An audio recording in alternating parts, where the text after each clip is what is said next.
नमस्कार दोस्तों। आज हम इस वीडियो में एचएस बिलिंग सॉफ्टवेयर का एडवांस वर्जन है उसे यूज़ करना सीखेंगे कि किस तरीके से हम इसे यूज़ कर सकते हैं और क्या-क्या इसमें फीचर्स हैं।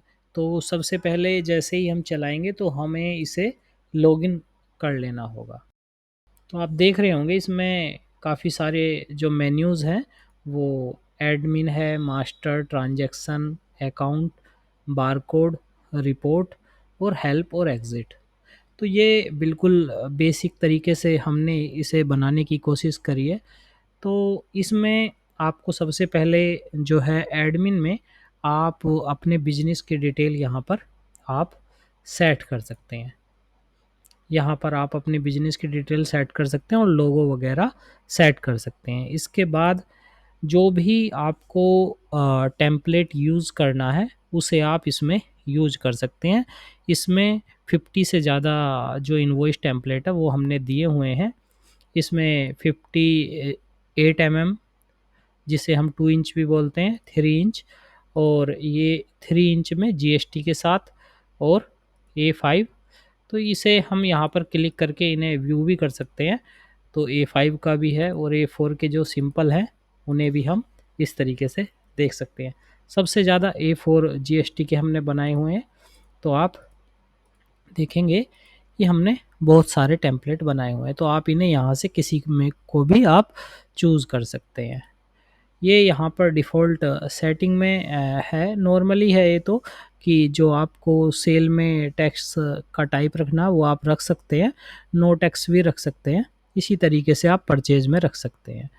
देखिए यहाँ पर 1 और 0 हम सेट कर सकते हैं। अगर हमें अपने इनवॉइस नंबर मैनुअल रखने हैं, कोई भी इनवॉइस नंबर डाल के आप इनवॉइस बनाना चाहते हैं, तो आप यहाँ पर 0 लिख सकते हैं।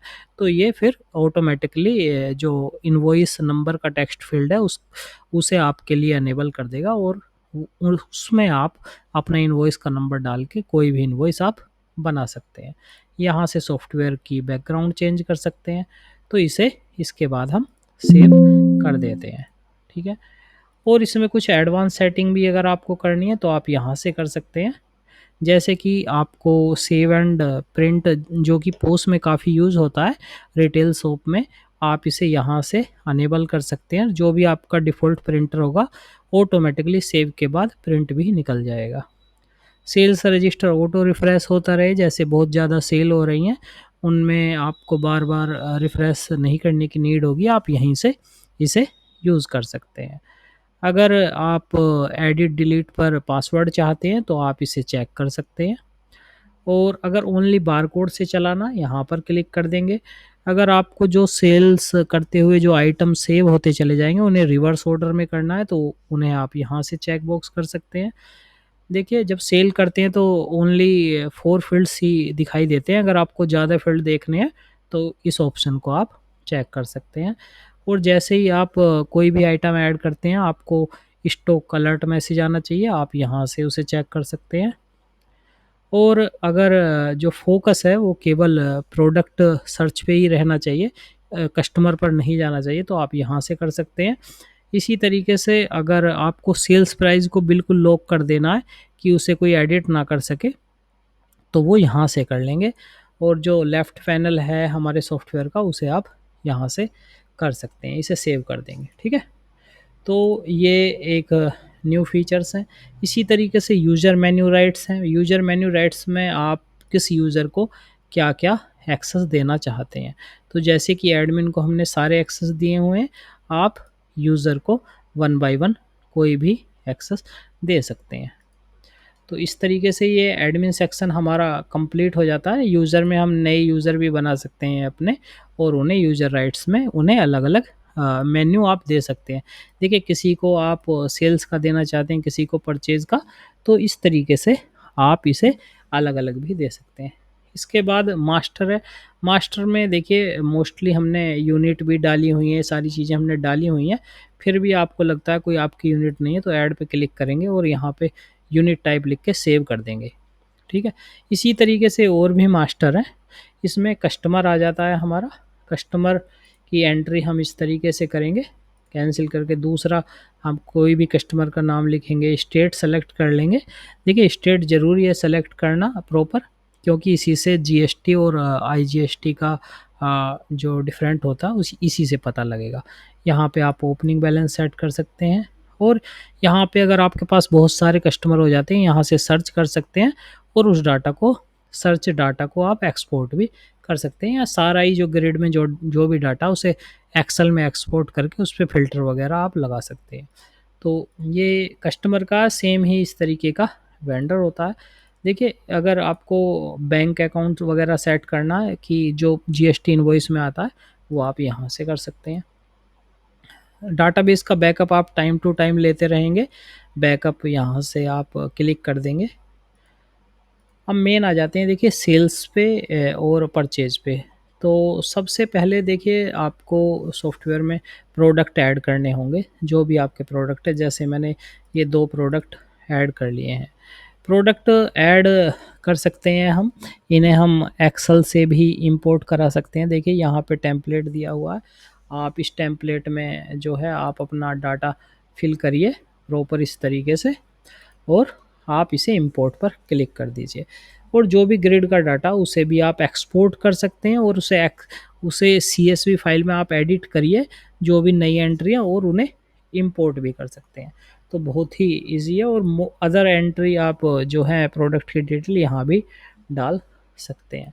तो आपने मोस्टली आपको एक कोड और प्रोडक्ट का नाम जो बेसिक है ये चाहिए, इसी पे आप सेव भी कर सकते हैं इतना ही एंट्री करके। इसके बाद अगर आपको परचेज भी चलानी है तो आप यहाँ पे परचेज पर क्लिक करेंगे। जो इनवॉइस नंबर हैं आप डाल सकते हैं, वेंडर सेलेक्ट कर सकते हैं, और जो आपने प्रोडक्ट डाले हैं वो सारे आ जाएंगे।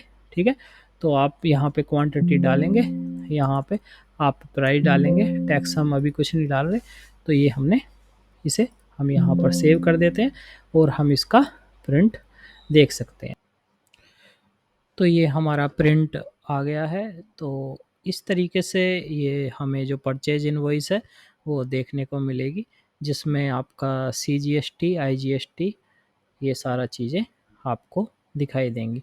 देखिए टैक्स जो हमने डिफ़ॉल्ट सेटिंग में उसमें 0% रखा होगा, तो वो उसी के अकॉर्डिंग आ गया है। इसके बाद देखिए अब जो है ये जिस हमने वेंडर को किया है उसका बैलेंस हो गया है, क्योंकि देखिए परचेज इनवॉइस मोस्टली क्रेडिट में होती हैं। अब हम इसका जो है पेमेंट लेंगे।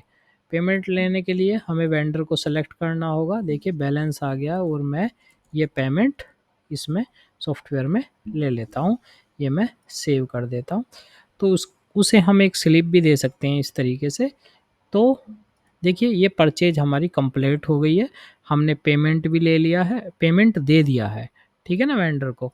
तो इसके बाद हम इसका लेजर भी अगर चेक करना चाहें तो देखेंगे। ये मैं वेंडर में चला जाता हूँ, वेंडर सेलेक्ट कर लिया, और देखेंगे तो देखिए इसका क्लोजिंग बैलेंस यहाँ पर 0 हो रखा है, क्योंकि देखिए एक एंट्री परचेज की हुई थी, दूसरी हमने पेमेंट की कर दी थी। अगर हम इसी परचेज को कैश में कर देते तो ये दोनों एंट्री अपने आप ही हो जाती। इसमें हमें फिर मैनुअल जो है अकाउंट में जाकर वेंडर को पेमेंट नहीं करना पड़ता। तो ये हमने परचेज को समझा। इसके बाद देखिए हम सेल कर लेते हैं। सेल करने के लिए हमें न्यू पर क्लिक करना होगा। अगर कोई हमारा कस्टमर है तो उसे हम सेलेक्ट कर लेते हैं, उसका अकाउंट बैलेंस भी आ गया है, तो हम इसे जो है प्रोडक्ट डाल देते हैं, प्राइस डाल देते हैं। इसमें हम एंटर करते चले जाएंगे, इसे भी हम 0 टैक्स ही ले रहे हैं अभी। तो ये हमारा आ गया है, 1500 रुपये आ गया है। इसके बाद हम इसे सेव कर देते हैं। सेव करने के बाद हम इसका प्रिंट देख लेते हैं। तो देखिए ये आपको एक प्रॉपर GST इनवॉइस आपको मिल जाती है इसी तरीके से। तो ये हमारा GST इनवॉइस हो जाता है। इसे आप किसी भी थर्मल प्रिंटर है, किसी भी तरीके से आप बिल सेटिंग में आप चेंज कर सकते हैं। तो ये हमने सेल्स में हो गया। अब इस सेल्स में हम इनका भी लेजर देख लेते हैं इन कस्टमर का, कि किस तरीके से ये लेजर हमें दिखेगा। मैंने कस्टमर में गया और मैं इनका लेजर देख लेता हूँ। देखेंगे, देखिए हमने राहुल जी को 1500 रुपये का सामान बेचा और ये ऑटोमेटिकली, क्योंकि ये हमने कैश में एंट्री करी है। उसी तरीके से हम क्रेडिट में एंट्री करते तो उसके बाद हम 5 दिन या 10 दिन बाद जब भी पेमेंट आ रहा तो हम उसे इसी में चढ़ा सकते हैं। तो ये आपका प्रॉपर लेजर भी इसी तरीके से रहेगा। ओनली जस्ट आपको पेमेंट की या रिसिप्ट की एंट्री देखनी है तो आप यहाँ से भी आप देख सकते हैं। तो यहाँ पे कस्टमर के रिसिप्ट की और यहाँ पर जो वेंडर के, आपको वेंडर सेलेक्ट कर लेंगे तो यहाँ पर ये आपको एंट्री मिल जाती है। इसी तरीके से आपकी डे बुक भी आपको मिल जाती है। देखिए हमने अभी आपके सामने सेल्स और परचेज की एंट्री करी है तो वो प्रॉपर्ली आपको यहाँ पर दिखाई दे रही होंगी। ठीक है, तो ये हमने सेल्स में हो गए हैं। इसके बाद सेल्स रिटर्न भी हम कर सकते हैं। सेल्स रिटर्न में हम उस इनवॉइस का नंबर डालेंगे, वो ऑटोमेटिकली जो भी प्रोडक्ट हैं वो आ जाएंगे। जैसे अभी तो हमारी एक ही क्वांटिटी है, हम जैसे 10 क्वांटिटी सेल किया है तो उसमें से 2 क्वांटिटी अगर रिटर्न करना है यहाँ पे करके इसे सेव कर सकते हैं। ठीक है, अगर आपको पुरानी सारी क्रेडिट नोट देखने हैं तो वो आपको यहाँ पर दिख जाएंगे। तो ये आपका यहाँ पे हो जाता है सेल्स रिटर्न। इसी तरीके से अकाउंट मैंने आपको बता दिया है, और बारकोड भी ये बना सकते हैं। जो भी हमने प्रोडक्ट ऐड ऑन किए हैं उसी तरीके से हम देखेंगे। अभी बारकोड स्टाइल यहाँ पर 1 है तो इसका बारकोड क्रिएट हो जाता है।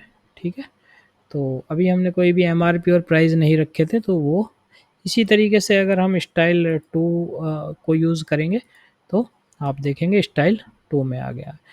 इसके लिए आपको बारकोड लेबल प्रिंटर की आवश्यकता होती है, क्योंकि उसी में वो प्रिंट बिल्कुल एग्जैक्ट निकल कर आता है।